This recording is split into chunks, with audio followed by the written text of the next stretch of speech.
Certa vez, trabalhei como auxiliar de cuidados diretos para uma mulher de 65 anos com deficiência de desenvolvimento.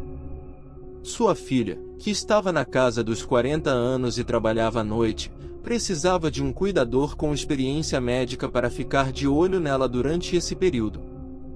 Quando digo que trabalhei para elas, quero dizer que literalmente trabalhei apenas uma noite, e você está prestes a descobrir o porquê.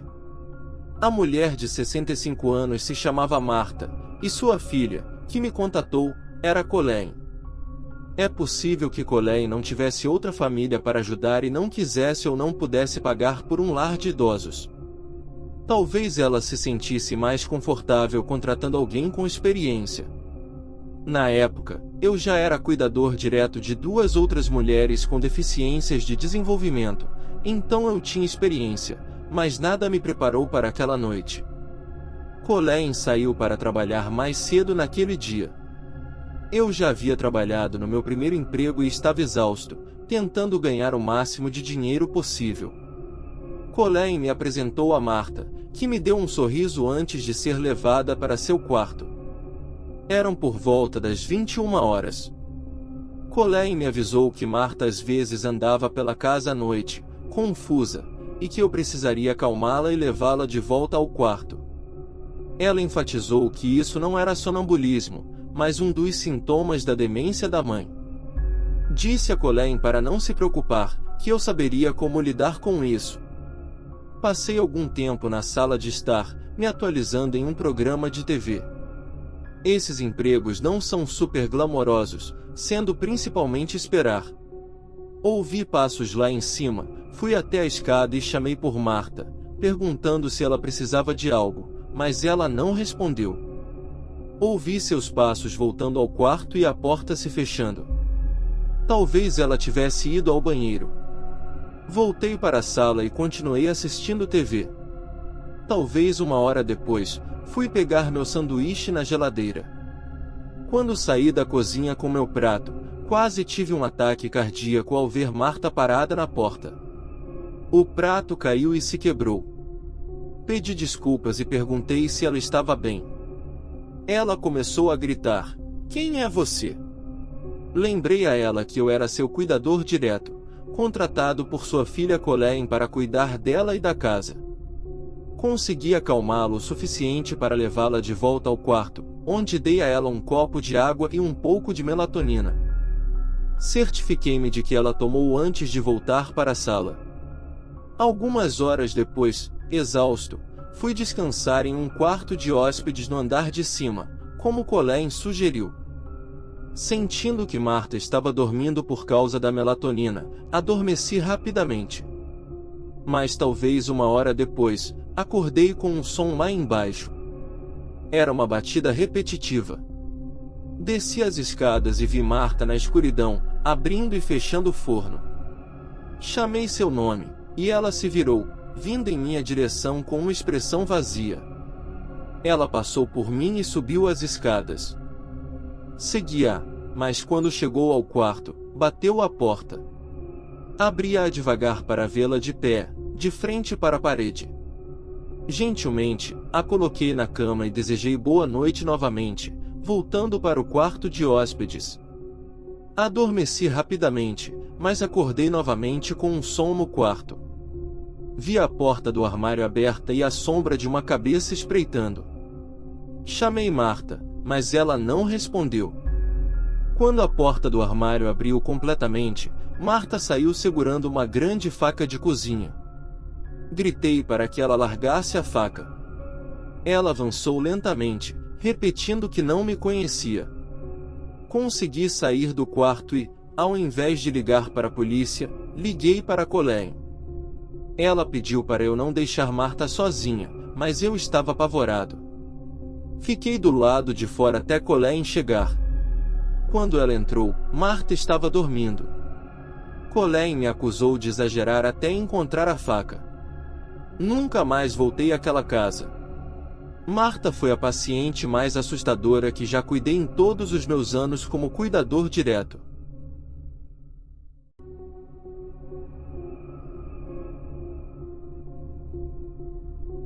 Foi meu primeiro dia trabalhando para essa empresa de encanamento.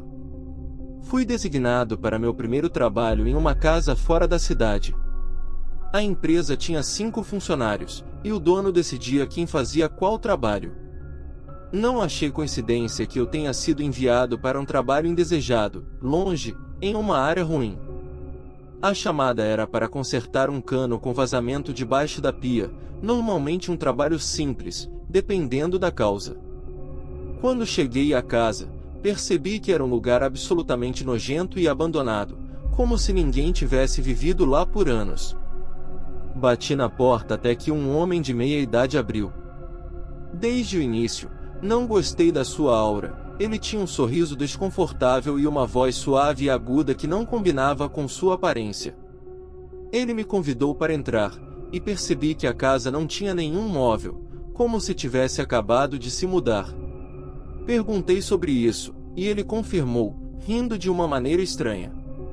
Na cozinha, coloquei minhas ferramentas no balcão e comecei a examinar o cano debaixo da pia, verificando o sifão P e as porcas de fixação. O homem ficou parado diretamente sobre mim, suas pernas abertas, me deixando imprensado entre seus pés. Pedi educadamente para ele se afastar um pouco, mas ele não deu espaço suficiente para eu me sentir confortável. Não vi nenhum vazamento de água, então saí debaixo da pia e tentei abrir a torneira, mas não saiu água. Perguntei por que a água não estava correndo, e ele disse que devia ter desligado a válvula principal por engano.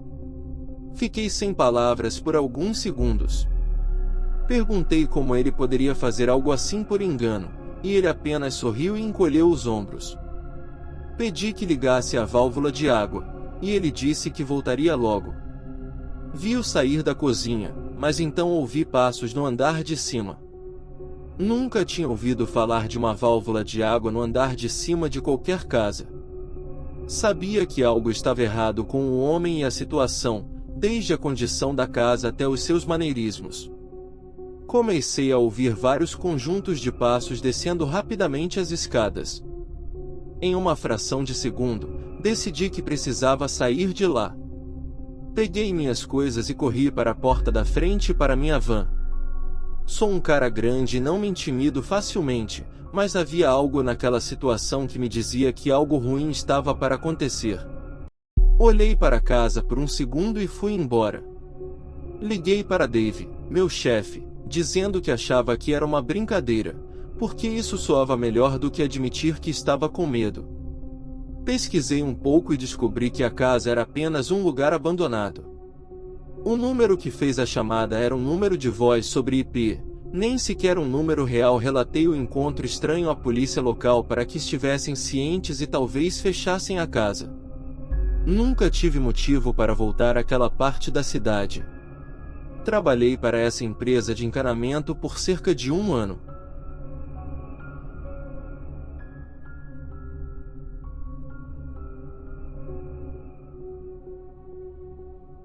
Em 2019, trabalhei para Domino's. Era minha primeira noite e eu estava começando. Só estava trabalhando lá porque precisava de dinheiro para material escolar e despesas do dormitório. Naquela noite, eu estava em treinamento. Durante o treinamento, você é acompanhado pelo gerente nas primeiras entregas para ser avaliado e orientado. Era tarde, por volta das 20 horas, e recebemos um pedido. Nossa loja não era digitalizada como hoje, onde se pode ver os locais em uma grande tela de TV. Tínhamos que procurar os endereços em nossos telefones. Obtivemos as instruções e pegamos o pedido: 4 pizzas grandes com 2 garrafas de PIB. Colocamos tudo no carro, que era o meu, já que eu estava sendo avaliado. Fomos eu, meu gerente e outro estagiário, que eu não conhecia. A casa para onde estávamos indo ficava bem distante, no meio do nada. Minha cidade era antiga e era comum viajar quilômetros sem ver nada. Levou cerca de 15 a 20 minutos para chegar. A casa parecia muito velha, uma construção de 2 andares deteriorada, com madeira lascada e algumas janelas tapadas com tábuas. Não parecia um lugar onde alguém moraria. Perguntei ao meu gerente se realmente precisávamos ir até lá, e ele disse que sim, mas que viria conosco e entregaria as pizzas e refrigerantes. Relutantemente, saí do carro e percebi que o outro estagiário também estava nervoso. Caminhamos até a porta da frente, e o outro estagiário disse que achava ter visto alguém nos observando de uma janela no andar de cima.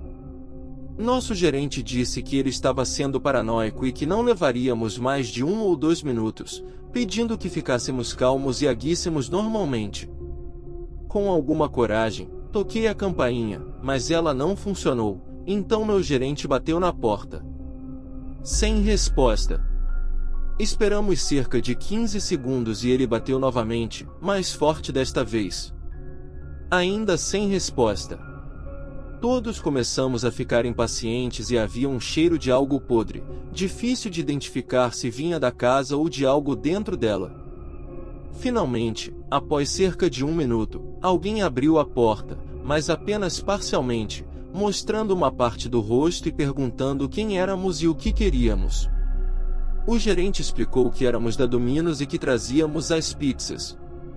O homem rapidamente destrancou a porta e agiu de forma amigável, o que nos assustou. Era um homem mais velho, nos seus 50 anos. Ele nos disse que demorou para abrir a porta porque tinha dificuldade de locomoção. Nosso gerente entregou-lhe o recibo e perguntou se ele pagaria em dinheiro ou cheque. O homem disse que iria buscar o dinheiro e deixou a porta aberta. Olhei ao redor e percebi que a casa estava completamente vazia, sem móveis, apenas o chão e alguns cobertores. Claramente, aquele homem era um sem-teto vivendo ali. De repente, ouvimos passos vindo do andar de cima, mais de uma pessoa.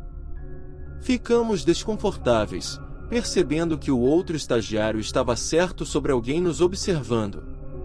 Meu gerente gritou perguntando se o homem tinha o dinheiro, mas não houve resposta.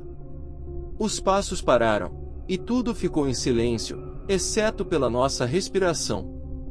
O gerente nos disse para ficarmos na porta da frente enquanto ele dava uma volta na casa para ver se o homem precisava de ajuda. Concordamos, e ele foi para os fundos.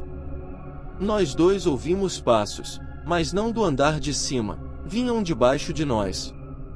Ficamos perplexos e desconfortáveis com a situação.